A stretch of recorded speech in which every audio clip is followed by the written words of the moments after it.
Please pray with me. May the words of my mouth and the meditations of my heart be acceptable to you, my rock and my redeemer. Amen. So have you ever been really scared? Full of fear? I used to get really scared of the dark. And there was that time that I was really scared of a bear outside of our tent. Better said, fearful of what the bear could do to Jill and I. Okay, you don't have to twist my arm. I'll tell you the story. We went to this place called Bear Den Campground in the North Carolina mountains. And yes, I asked for one of those more remote sites. And yes, we had our food hanging from a tree like you're supposed to. But late at night, yes, pitch black darkness, we wake to the growling sound of a bear circling our tent. Now, he didn't seem to be the least bit interested in the food that was hanging from the tree, but more interested in, let's say, the food named Frank and Jill inside the tent. Now I know brown bears aren't supposed to attack you, I know all that, but it didn't seem that way that night because we were scared to death. Fear had us paralyzed, you might say. We thought about making a run for the car, but we could barely move in our fearful state. And yes, the bear decided to hang by our tent the entire evening. Okay, Frank, cool story, but what in the world does it have to do with today's text from the Gospel of John? Nothing but fear. Fear paralyzes. In my thoughts today, we will look at fear and what it does to the disciples of old, but also what it does to us today, what it does to nations and communities. And today we're also going to look at doubt as displayed by Thomas, and for that matter, the rest of the disciples. But how doubt turned into doxology when Thomas declared, "My Lord and my God." That sounds like a long sermon, I know, but just hang in there. It'll be all right.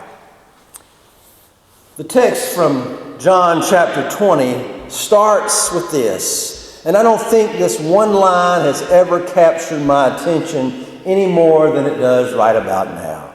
It says, when it was evening on that day, of course this is post-resurrection, when it was evening on that day, the first day of the week, and the doors of the house where the disciples had met were locked for fear of the Jews. Now, could that not as easily be said today?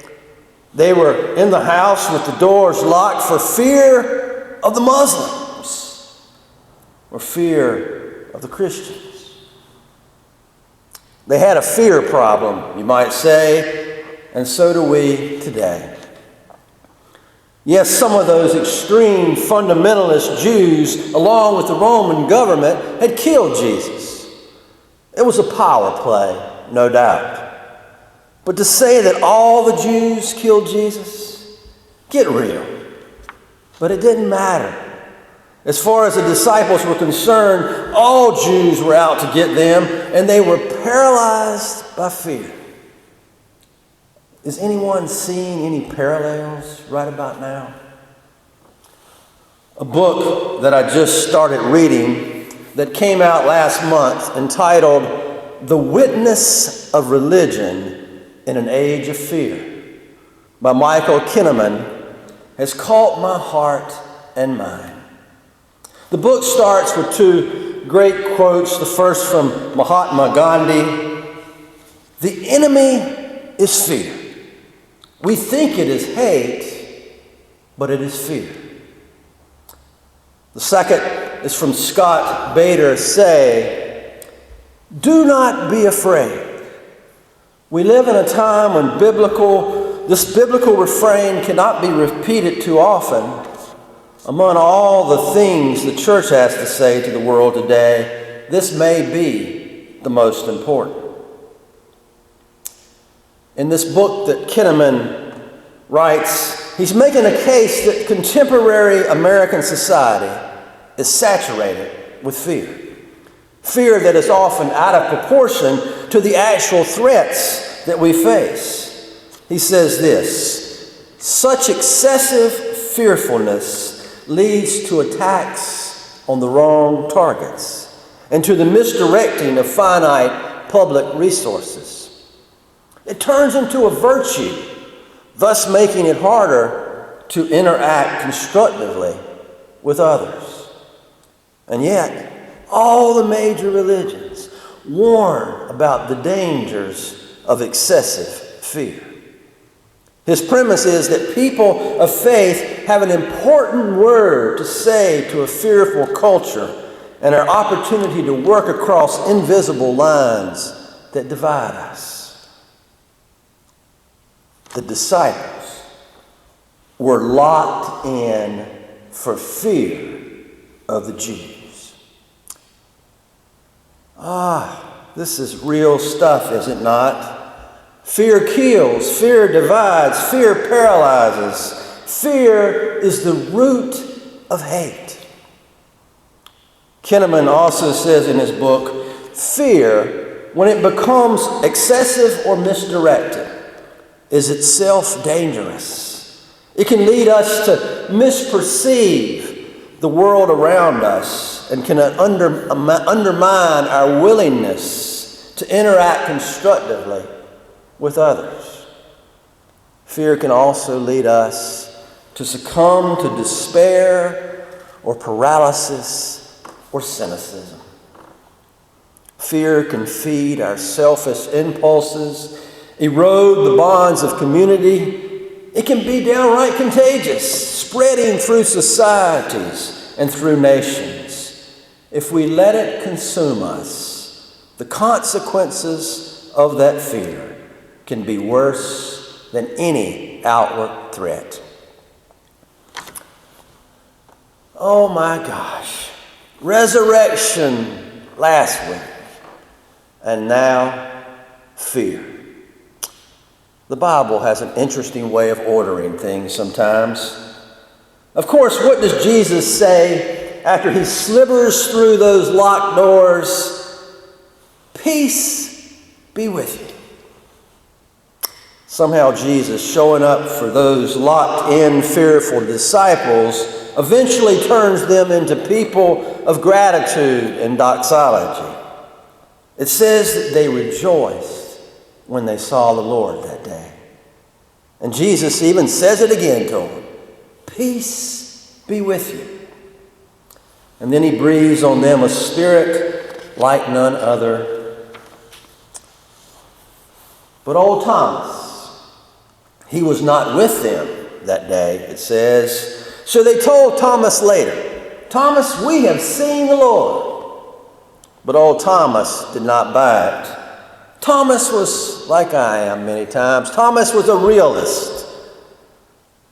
Now, why was Thomas not locked in with the rest of them? Who knows? After all, it was the week after Easter. You know, it's not as many people here today as it was last week. Maybe he'd gone fishing or gone down to his condo at the beach. But when he got back and they told him what had happened, his reaction was probably the same that mine would have been.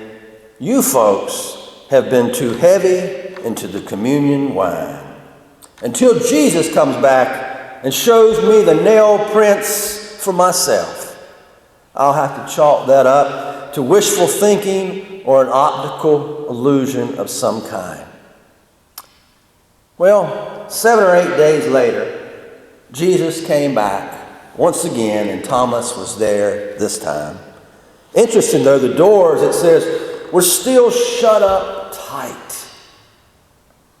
But Jesus came back and met Thomas where he was. You know, you are welcome here no matter who you are, no matter where you are on life's journey, you are welcome.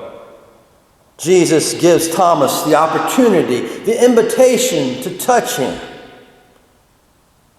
But it doesn't say that Thomas actually touched him. It doesn't say that he touched the scars. All it says is that after Thomas was given that invitation by Jesus, Thomas declares, "My Lord and my God." Jesus met Thomas where he was. Even in his doubt, he blessed Thomas. Of course, Jesus did go on to say, "Blessed are those who have not seen and yet have come to believe." So where do you find yourself in this post-resurrection story? In this story that is so current in so many ways? How do we react to this resurrection? Is our belief in the resurrection of Jesus over the powers telling us anything for the living of these days? For me, the story declares once again to have this doxology, to get to that point of saying, "My Lord and my God," I must release my fears and let my doubt turn to doxology. I must allow that spirit that Jesus left behind those locked doors to seep out into the real world. Because you see, fear really can lock us in. Fear leads to walls. Fear leads to misinformation. Fear leads to hatred of the other. Fear blames the all rather than the few. So may we, like Thomas, open the doors wide today. Open the doors of our fear and doubt to new relationships. We remember how later at Pentecost, they're all together, it says. Many languages, many ways of thinking about life, all brought together by a great Spirit that unites rather than divides. So let the resurrection power knock the door down today. May we give up our fear of one another to the one God who brings peace and hope. And may that begin this day by joining around the tables for coffee hour as we come out of fear into a better knowledge of our Muslim brothers and sisters, because knowledge is power. My Lord and my God, let us move from doubt to doxology. Thanks be to God. Amen.